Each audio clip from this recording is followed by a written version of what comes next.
It was a quiet night when a 15-year-old boy, a circus helper who always dreamed of being on stage, decided to wander deeper into the forest. He wore animal costumes for the circus, but in his heart, he wanted something more. He wanted people to scream, not laugh. He wanted to scare them, to shock them, to be remembered forever. As he pushed through the tangled trees, he noticed a strange building, half buried in vines and shadows. A museum. At least, that's what the fading letters carved on its stone entrance suggested. But this was no ordinary museum. The wood was rotten, the windows blacked out, and the silence around it was heavier than the forest itself. Against his better judgment, curiosity pulled him inside. The moment he stepped in, the air changed. It smelled of rust, old fabric, and something faintly rotten. His footsteps echoed across the dusty floor. Center of the hall stood a small stage. In front of it, dozens of chairs were arranged neatly, and on every chair sat a mannequin. They weren't plastic mannequins like you'd see in stores. These were old, cracked, their faces faded, their glass eyes staring straight at the stage as if frozen in time, still waiting for a show to begin. The boy's breath caught. The mannequins looked too real, too human.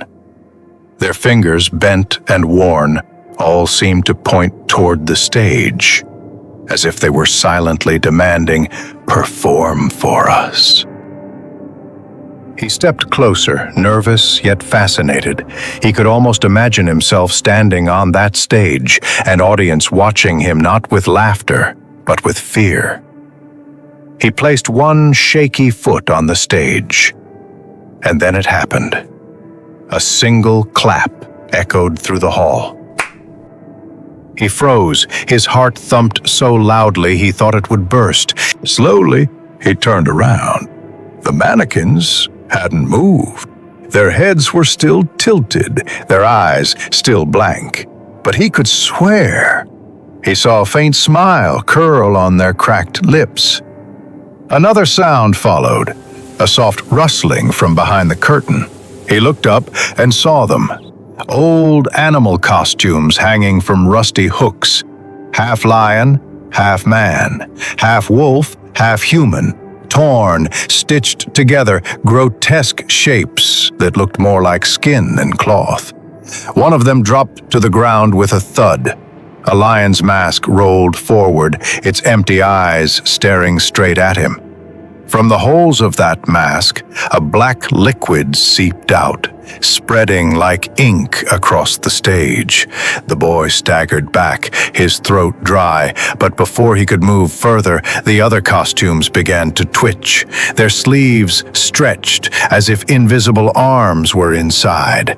Their torn mouths opened as if ready to roar. Then, the mannequins began to whisper. Dozens of voices, dry and broken, whispering in unison. Words he could barely understand at first, until they grew louder, clearer, filling the entire museum with their chant. Perform, perform, perform. His legs weakened, his chest tightened. It was as if the audience wasn't asking, they were commanding. He wanted to run, but his feet felt glued to the wooden boards of the stage. The whispers grew faster, sharper, until they pierced straight into his head. And then the lights turned on. Spotlights, old and yellow, blazed from the ceiling, focusing on him. The stage curtain tore open with a violent snap, and the costumes swayed like puppets waiting for a master. Something heavy landed in his hand. He looked down. It was a rusted sword. The mannequins began clapping again, the sound thunderous now, shaking the walls. Each clap vibrated through his bones, and with every clap, he felt his body change. His hands stretched unnaturally, nails sharpening into claws. His jaw ached, his teeth lengthening, his voice cracking into a mix of a scream and a roar. The lion's mask lifted from the ground and pressed itself against his face. He tried to tear it off, but it fused with his skin. His scream was no longer human. The audience roared with approval, clapping louder, stomping their broken feet against the floor. But these weren't mannequins anymore. Their plastic shells cracked, revealing dried, rotting flesh beneath. Their eyes were hollow, their lips decayed. They weren't props. They were performers, cursed long ago, still trapped here. And now, he was one of them. The sword in his hand lifted against his will. His body lunged forward, striking down a mannequin in the front row. It should have shattered into lifeless plastic, but instead, blood gushed out. The mannequin screamed like a living human. The boy fell back, horrified, but the audience clapped louder, cheering, demanding more. The mannequin he had struck down crawled back to its seat, sat upright, and continued clapping. He swung again and again, each time against another mannequin. Each time blood poured. Each time they returned to their seats as if nothing had happened, applauding endlessly.